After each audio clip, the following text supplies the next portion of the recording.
साथियों, वंदे मातरम। एक तरफ तो मोदी जी का ये नहीं समझ में आ रहा है कहते हुए कि एक तरफ मोदी जी तो कह रहे हैं कि अगर शराब की दुकान खुली तो भारत देश के युवाओं का सर्वनाश हो जाएगा, भारत देश के चरित्र का सर्वनाश हो जाएगा। और दूसरी तरफ तकलीफ़ ये होती है देख के कि सबसे पहले ही भारत सरकार ने शराब की दुकानें खुलवा दी। और शराब की दुकानें खुलते ही आप सब ने न्यूज़ और मीडिया के माध्यम से खबर पाई होगी कि इतनी लंबी लाइन लगी है जितनी लंबी लाइन चुनाव के समय वोट डालने के लिए लगती है। तो ये दो मुहा रूप मुझे मोदी जी का समझ में नहीं आ रहा है कि एक तरफ तो वो राष्ट्रभक्ति और राष्ट्र प्रेम की बात करते हैं, जहां ये कहते हैं कि अगर भारत के युवाओं में शराब की लत बढ़ी तो हमारा भारत देश बर्बाद हो जाएगा, और दूसरी तरफ सबसे पहले ही वो शराब की दुकानें खुलवा दे रहे हैं।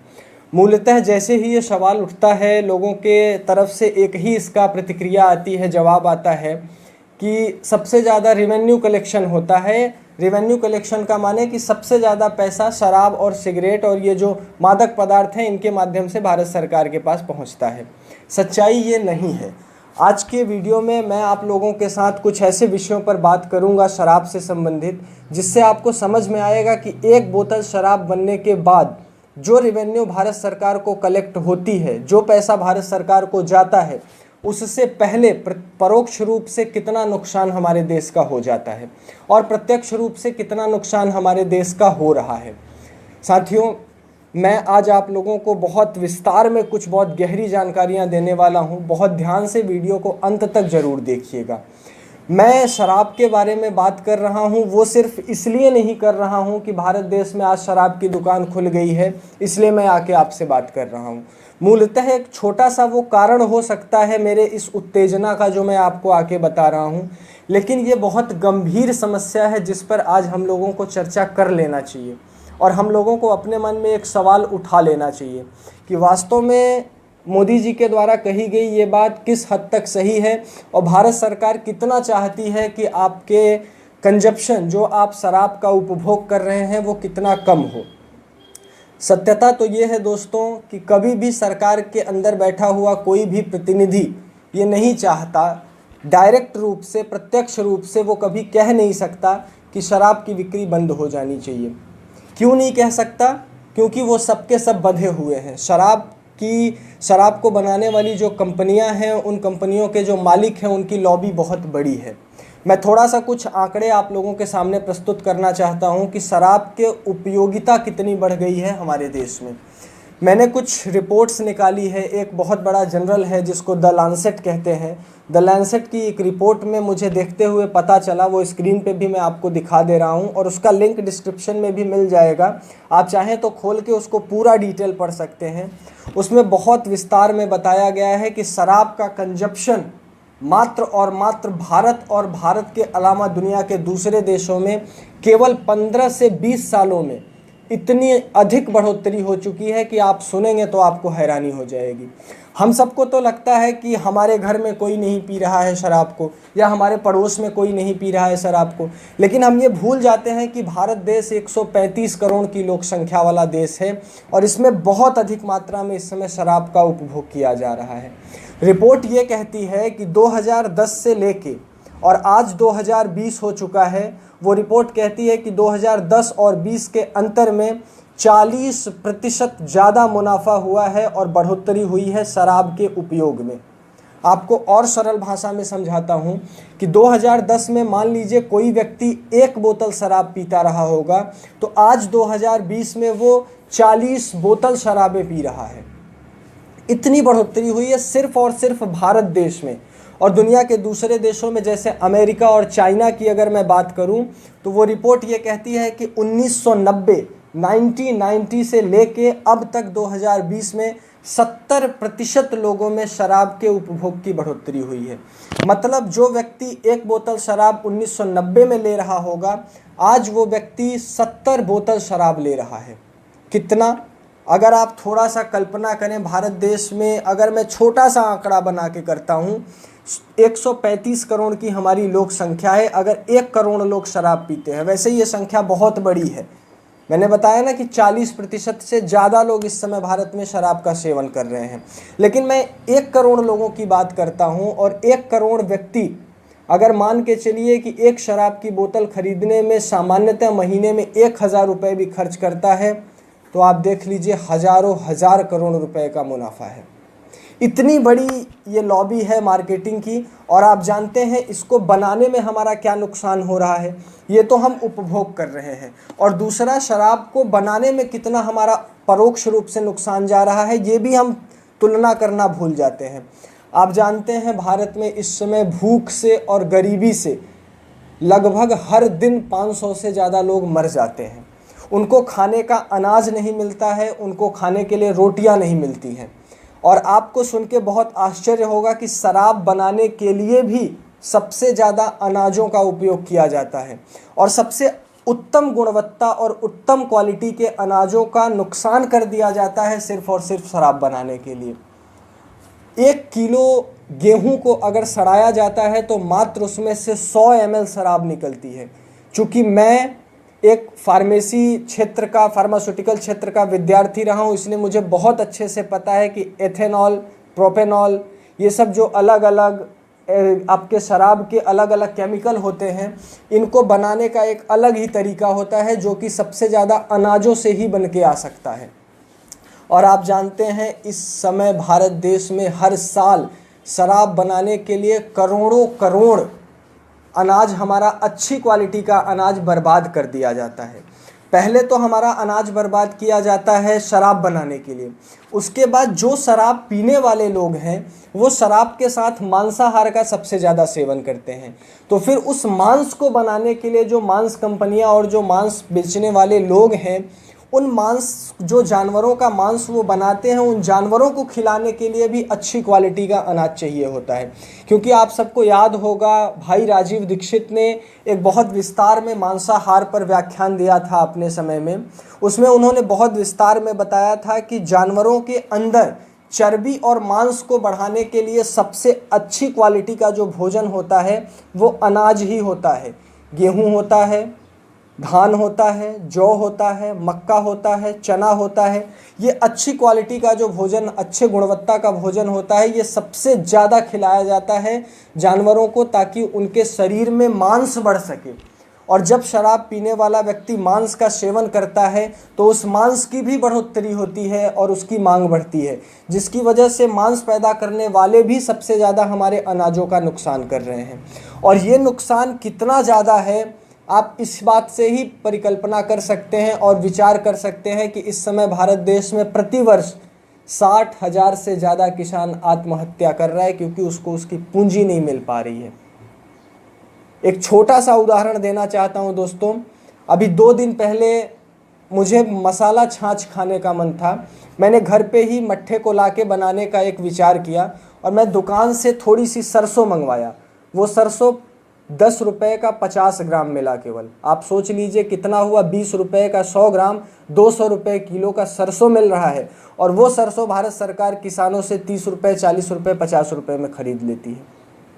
इस तरीके से हमारे किसानों को मारा जा रहा है, लोगों को मारा जा रहा है। और उसकी वजह से कहीं ना कहीं शराब बनाने वाले और शराब बेचने वाले, मांस बनाने वाले और मांस बेचने वाले कंपनियों और उनके मालिकों को बहुत बड़ा मुनाफा हो रहा है। एक तरफ तो वर्ल्ड हेल्थ ऑर्गेनाइजेशन WTO ये कहता है कि शराब से बहुत सारे नुकसान हैं। दूसरी तरफ आपको सुन के हैरानी होगी कि WTO में बैठे बहुत सारे प्रतिनिधि ऐसे हैं जो कि शराब बनाने वाली कंपनियों में भी उनका शेयर है। एक छोटी सी कंपनी, एक बहुत बड़ी कंपनी, माफ़ करिएगा, बहुत बड़ी कंपनी का नाम लेके मैं उदाहरण देना चाहता हूँ। इंडियन टोबैको कंपनी, ITC नाम की एक कंपनी है जो इस समय भारत देश में 6.7 लाख मीट्रिक टन तंबाकू का उत्पादन करती है भारत देश में इस समय। उस कंपनी में काम करने वाले बहुत से ऐसे लोग हैं जिनका शेयर उस कंपनी में भी है, ITC में भी है, और उनका शेयर बहुत सारी ऐसी दवा बनाने वाली कंपनियों में भी है जो कि कैंसर की दवाएं बनाते हैं। आप सोचिए किस तरीके की दोहरी राजनीति आपके साथ खेली जा रही है। नेताओं का तो जन्म ही हुआ है आपको लूटने के लिए। ये डेमोक्रेसी, पार्लियामेंट्री सिस्टम जो है उसका तो जन्म ही हुआ है आपके ऊपर राज करने के लिए, अत्याचार करने के लिए। लेकिन आपके परोक्ष रूप से ये कंपनियां भी आपके जीवन में इतना अत्याचार कर रही हैं, तो आपको कहीं ना कहीं ये प्रश्न पूछने का खुद से अब वक्त आ गया है कि आपको पूछ लेना चाहिए। हमारे देश में शराब का उपभोग कितना होता था और अभी कितना हो रहा है, एक छोटा सा आंकड़ा मैं आपको देना चाहता हूँ।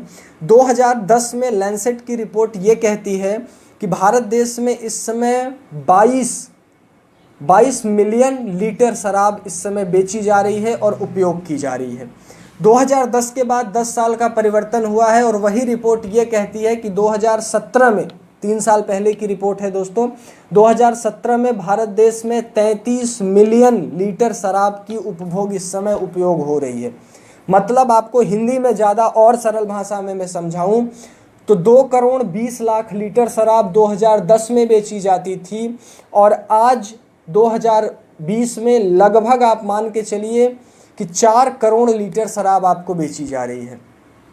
और शराब बेचने से, जो आप शराब का उपयोग कर रहे हो, उससे आपके शरीर पर क्या नुकसान हो रहा है वो भी मैं आपको बताना चाहता हूँ। आप जानते हैं, मैं आपको थोड़ा सा बता दूं कि मैंने हॉस्पिटल में भी बहुत पहले, जब मैं इस अभियान से नहीं लगा था और इस अभियान की शुरुआत नहीं की थी, तो मैंने एक अस्पताल में भी काम किया था दोस्तों। और वहाँ मैंने देखा था कि शराब पीने के बाद सबसे ज़्यादा जो रोग होते हैं और उन रोगों की जो दवा होती है, मैं वो आपके सामने आज बताना चाहता हूँ। मेरा व्यक्तिगत अनुभव है, इस बात को आप गहराई से ले लीजिए। सबसे ज़्यादा जो बीमारी होती है शराब पीने से, उसका नाम है लिवर सिरोसिस। आप में से बहुत सारे लोग इस बीमारी के बारे में जानते होंगे, इसका नाम सुना होगा आप लोगों में से। एक दूसरी बीमारी होती है जिसको कहते हैं हेपेटाइटिस बी। एक तीसरी बीमारी होती है जिसको कहते हैं हेपेटाइटिस सी। एक चौथी बीमारी होती है जिसको कहते हैं फैटी लीवर, जिसमें लीवर का बढ़ जाना आप सब सुनते हैं। ये लीवर से संबंधित बहुत सारी बीमारियां होती हैं। और दूसरी बहुत गंभीर बीमारी होती है जिसको कहते हैं किडनी डिसऑर्डर। हमारी जब किडनी से संबंधित कोई रोग हो जाता है शराब के सेवन से। एक ही बीमारी के बारे में बताऊंगा क्योंकि बहुत ज़्यादा नहीं बता सकता, लिवर सिरोसिस बीमारी। लिवर सिरोसिस बीमारी ऐसी बीमारी है दोस्तों, जो अगर आपको हो गई किसी भी कारण से, शराब के उपयोग से अगर आपको लिवर सिरोसिस नाम की बीमारी हो गई, तो मैं बहुत विनम्रता से आपको कहना चाहता हूं कि आप तो जाएंगे ही जाएंगे, आपका परिवार भीख मांगने की कगार पे आ जाएगा। क्योंकि मैंने देखा है ऐसे लोगों को, उनकी कहानियां सुनी है उनके मुंह से, जो लोगों के परिवार वाले अपने घर के लोगों को बीमार होने के बाद हॉस्पिटल लाते हैं। वो कहते हैं कि हम ऐसे नहीं थे। आज ये जो आप मेरे शरीर पे फटे कपड़े और फटी चप्पल देख रहे हैं, हम ऐसे नहीं थे। आज से 10 साल 15 साल पहले हमारी भी एक सामान्य जीवन शैली थी। हम भी अपने परिवार का भरण पोषण एक सामान्य स्थिति से कर रहे थे। लेकिन सिर्फ घर का एक व्यक्ति ने शराब पीना शुरू किया और वो पूरा घर चौपट हो गया। आप गहराई से सोचिए कि आपके शरीर के साथ, आपके चरित्र के साथ, आपके संस्कृति के साथ किस तरीके का घिनौना और घटिया मजाक किया जा रहा है और एक मार्केटिंग की जा रही है, बाजार बनाया जा रहा है। परसों मैं एक पुस्तक पढ़ रहा था दोस्तों, हमारे देश की शिक्षा व्यवस्था कैसी थी, वैदिक सनातन शिक्षा व्यवस्था। उसमें लिखा था, सीधे सीधे ही एक बात लिखी थी कि भारत देश में शिक्षा जो रही है, वो शिक्षा हमेशा गुरुओं और धर्म के आधार पर रही है। लेकिन आज शिक्षा को भी व्यापार बना दिया गया है और बहुत सारे शिक्षित लोग इस समय शराब के नशे में डूबे हैं। और आप जानते हैं, जब समाज को सुधारने वाला वर्ग ही नशे में डूब जाएगा तो समाज को बनाया नहीं जा सकता है। क्योंकि समाज को चलाने वाला और बनाने वाला, जो समाज की वास्तविक मूल को तैयार करता है, वास्तविक स्तंभ को तैयार करता है। मैं मानता हूं कि मोदी जी इस समाज को नहीं तैयार कर रहे हैं, अमित शाह जी इस समाज को नहीं तैयार कर रहे हैं, या उस सांसद में बैठे 500 से ऊपर नेता इस समाज का निर्माण नहीं कर रहे हैं। इस समाज का निर्माण हो रहा है चिकित्सकों के द्वारा, शिक्षकों के द्वारा, वैज्ञानिकों के द्वारा, हमारे देश के मजदूर और कारीगर वर्ग के द्वारा, किसानों के द्वारा। ये हैं हमारे देश के मूल स्तंभ। मीडिया तो बिक चुकी है और बिकाऊ हो चुकी है।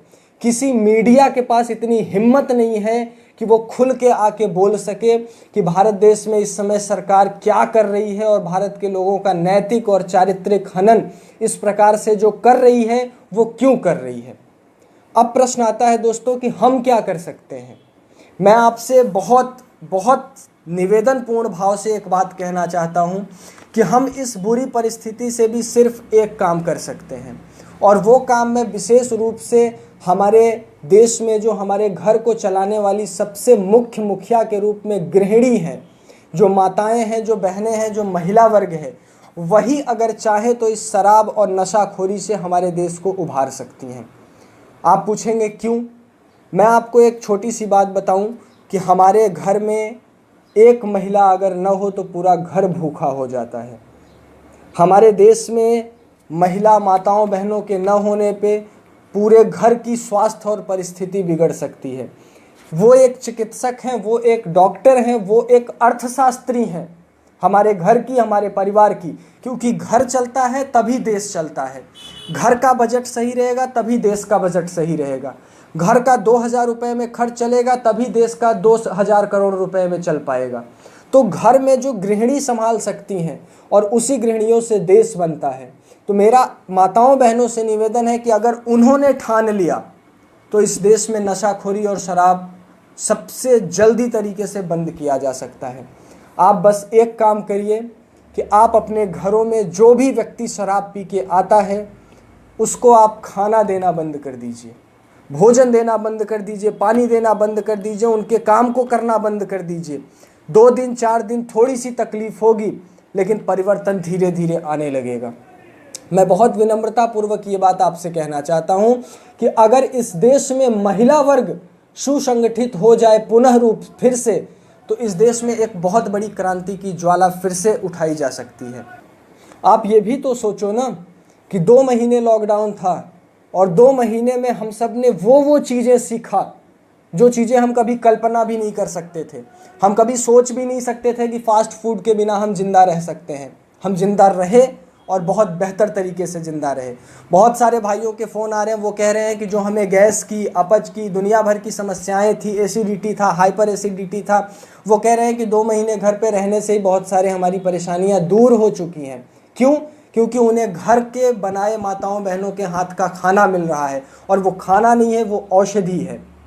तो जब 2 महीने हम फास्ट फूड से ज़िंदा रह सकते हैं, के बिना ज़िंदा रह सकते हैं, शराब के बिना ज़िंदा रह सकते हैं, तंबाकू, सिगरेट, बीड़ी, धूम्रपान के बिना ज़िंदा रह सकते हैं, तो मुझे लगता है कि हम पूरी ज़िंदगी भी ज़िंदा रह सकते हैं। अंत में एक ही बात कि मेरा माताओं बहनों से विशेष अनुरोध है कि आप अपने जीवन में कुछ बदलाव लाएं। आप अपने जीवन में टेलीविज़न को थोड़ा दूर करें, टेलीविज़न के संपर्क में आना कम करें, और घर की निजी दिनचर्या के बारे में थोड़ा सोचना अगर ज़्यादा कर दें तो मुझे लगता है समाज में एक बहुत बड़ा परिवर्तन आ सकता है। बहुत सारे लोगों ने, माताओं बहनों ने ये रिपोर्ट की है, लेटर तक लिखा है। बनारस की एक बहन ने उत्तर प्रदेश के मुख्यमंत्री को पत्र तक लिख डाला कि मुख्यमंत्री योगी आदित्यनाथ जी, आप भारत देश में शराब, या उत्तर प्रदेश में शराब और गुटखे की बंदी ही रखिए लॉकडाउन खुलने के बाद भी, क्योंकि इससे पारिवारिक हिंसा जहां पर कम हुई है वहां घर की आर्थिक स्थिति भी मजबूत हुई है, पैसा भी बचना शुरू हुआ है। करोड़ों करोड़ों रुपया तो आप बचा ही सकते हैं, आप अपना स्वास्थ्य तो बचा ही सकते हैं, आप अपना परिवार तो बचा ही सकते हैं। और अगर ये 3 चीज़ हमने बचा लिया तो मुझे लगता है भारत देश तो वैसे ही वैदिक सनातन संस्कृति के ऊपर फिर से चलने लगेगा। आज के लिए बस इतना ही दोस्तों। अंत में जिन भाइयों को इस अभियान का हिस्सा बनना है, राष्ट्र प्रेम की लड़ाई में सहयोग देना है, राजीव भाई के अधूरे सपनों को पूरा करने में योगदान देना है, नंबर पर फ़ोन करें या नीचे डिस्क्रिप्शन में लिंक आपको मिल गया है, उस पर जाके एक फॉर्म है छोटा सा, उसको भर दें। आप हमारे तक जुड़ जाएंगे, आपकी कुछ विवरण मिल जाएगा हमारे तक, जिसके माध्यम से आगे चल के हम आपसे संपर्क करके एक बड़ी योजना के साथ इस देश में काम करना चाहते हैं। जय हिंद, जय भारत, वंदे मातरम।